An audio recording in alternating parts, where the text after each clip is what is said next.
Всех приветствую на своем канале. Этот обзор будет посвящен модели милицейского ГАЗ-24 Волга в масштабе 1:43, которая выпускалась с 1981 и вплоть до 1991 года на заводе Радон, а после 1991 года выпуск был продолжен силами предприятий Агат, Инкотекс и Массар. ГАЗ-2401 Волга – серийный советский автомобиль среднего класса, который производился с 1967 по 1986 год на Горьковском автомобильном заводе ГАЗ. Автомобили Волга ГАЗ-24 служили в органах милиции и госавтоинспекции около 2 десятилетий, но Горьковский автомобильный завод серийно не выпускал модификации Волги для милиции.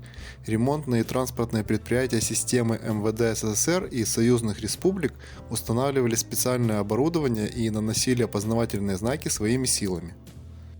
Корпус и днище масштабной модели ГАЗ-24 Волга Милиция сделаны из металла, а все остальные детали из пластика. У моей модели, к сожалению, отломаны задние пластиковые фары. Часть пластиковых деталей хромированные, например, бампера, решетка радиатора, двигатель и колпаки колес. Открывающимися частями являются все 4 двери, капот и крышка багажника. От стандартного ГАЗ-24 с каталожным номером А14 ее отличают разве что мигалка на крыше и специальная раскраска с надписями и гербом. Никакого дополнительного оборудования, как, например, скорой помощи, в этой милицейской модели не предусмотрено. Модели был присвоен каталожный номер А26, но нередко можно встретить эти милицейские ГАЗ-24 и с номером А14. Учитывая тот факт, что милицейский ГАЗ-24 стал выпускаться позже предыдущих ГАЗ-24, то и большинство ранних признаков этой модели на нем уже отсутствуют.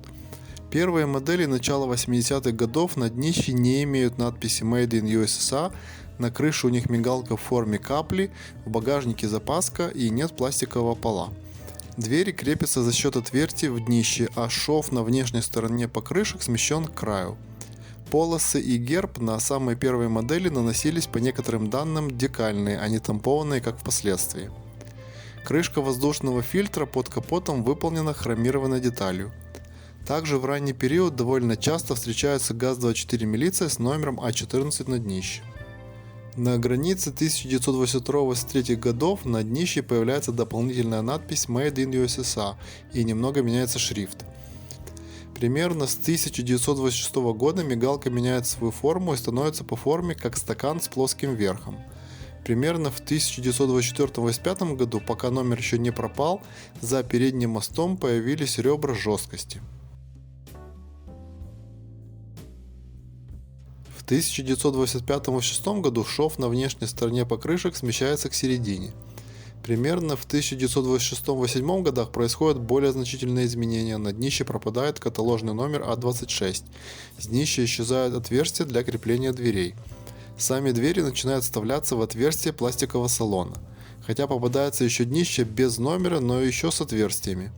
В багажнике пропадает запаска и в багажном отсеке появляется пластиковый пол.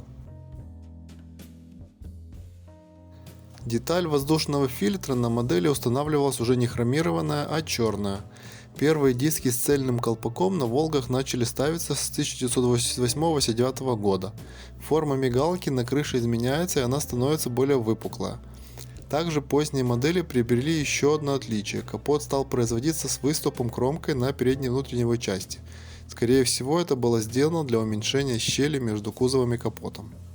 После 1991 года и до конца производства в 2012 году модель изменялась не в лучшую сторону. Днище могло быть как из пластика разных цветов, так и металлическим черного цвета. Диски колес были цельными хромированными, но встречались и старого типа с колпаками. Качество колес ухудшалось, и они могли даже плавиться со временем. Также возможны модели без хромирования в принципе. В этот период возможно много других цветовых вариаций пластиковых деталей.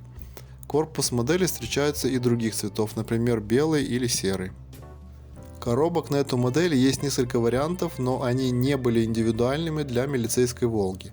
Самая востребованная у коллекционеров с надписью «Новоэкспорт». Затем более частая, которая шла в комплекте с номерными моделями и на которой был их каталожный номер, а также вставки из текста и полос золотого цвета. И самая поздняя без номера и без золотых вставок. Цена на эту модель довольно высокая и начинается от 20-30 долларов за модели без номера на днище. Номерные модели с коробками стоят не менее 100 долларов. Самые ранние экземпляры с редкими особенностями покраски и комплектации могут быть еще дороже.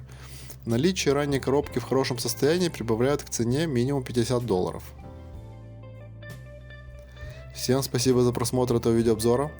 Если есть какие-то дополнения, пишите в комментариях. Подписывайтесь на мой канал и не забывайте ставить лайки. Всем мирного неба над головой и до новых встреч!